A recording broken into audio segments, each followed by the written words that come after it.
Afternoon, guys.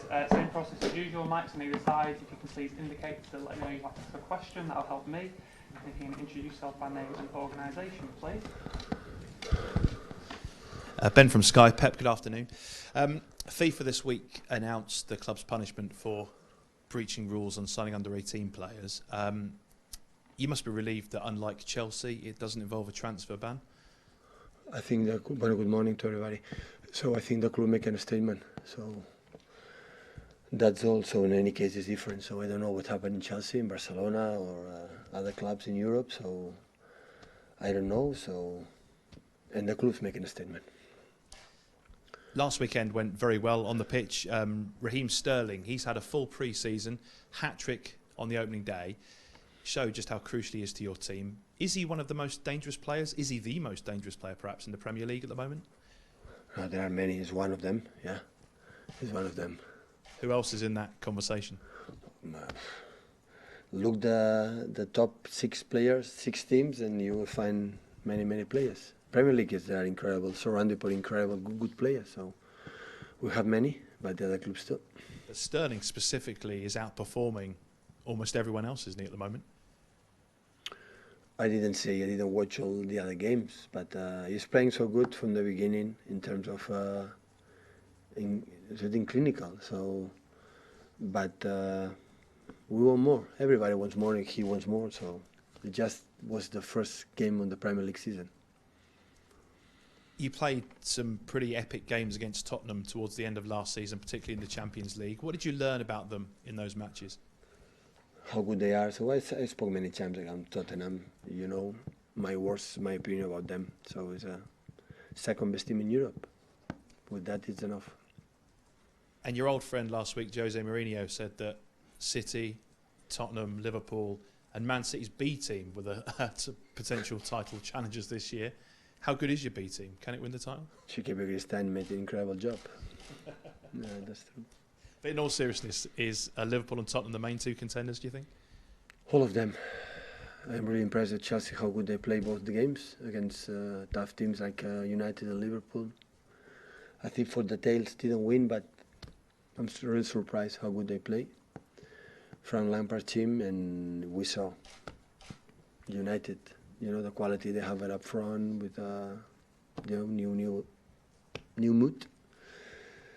So, and Arsenal, they bought a good players with Pepe, with David Luiz, and people in front like Lacazette, Aubameyang, Ceballos, incredible top player in Spain with a good movement quality. So I think Tottenham the same.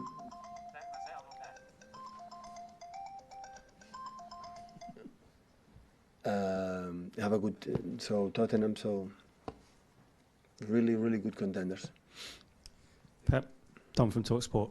Do you feel that Spurs are stronger now this season and possibly more of a threat, given that they have the full season in the new stadium, any distractions from last season gone, Kane fit, all these things? Since I came here to England, every season was a real contender. So first season finished second, and the last 2 seasons we won, but always they were there. Always they were tough games. In terms of your squad, can you give us any team news, injuries, anybody not available that we know about? Obviously, Mendy. No, everybody is good. Everybody's fit. Fernandinho. Yeah, much better. And just a word about your midfield, because Bernardo Silva didn't start against West Ham, given that he had a magnificent season. Rodri came in and backed up everything you said about him last week. You were gushing about how good a player he would be. Again, does that give you a massive problem that the likes of Bernardo not in the side? That is going to happen every weekend, every game. So we can start to asking if everybody's fit, about the players don't play. Everybody deserves the quality of the team is good, so that is going to happen every weekend. So I can answer, I cannot answer. When my mood is good, I will answer. When it will not be good, I will not answer. But I think I talk about the lineup, so tomorrow it will be the same. I have to think about what is the best for the team to win our opponent, and that's all. And just finally about Rodri, because you, as I say, you knew almost last week that he was going to do what he did. No surprises. You think he'll get better and better?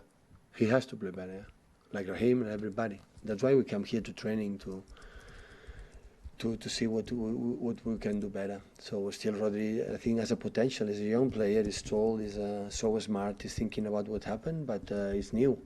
Still, there are many things they have to see what we want to do, what we did in the recent past, and the new things improving. But he's smart, and he will get it. But of course, like everyone, we can do better. Hi, Pep. Mike from the BBC. Am I right in saying Leroy Sané's had an operation this week? How did it go? How is he? I think it's this weekend. This weekend? Yeah.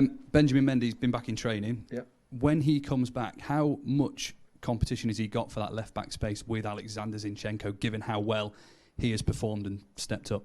What I want with Benji is be fit, be ready to training sessions week and week after. That is the target. And after, for these qualities, specific qualities, going to help us. Because when he played good. But, he needs to play. It was almost... And after out, and we needed, for our...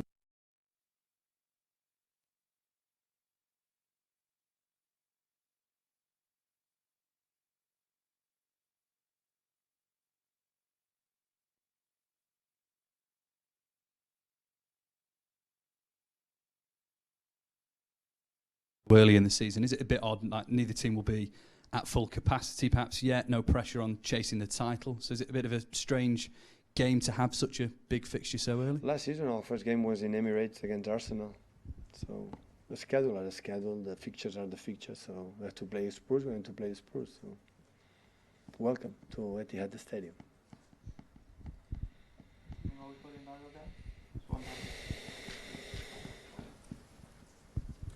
Hi Pep, Dom Farrell from Omnisport.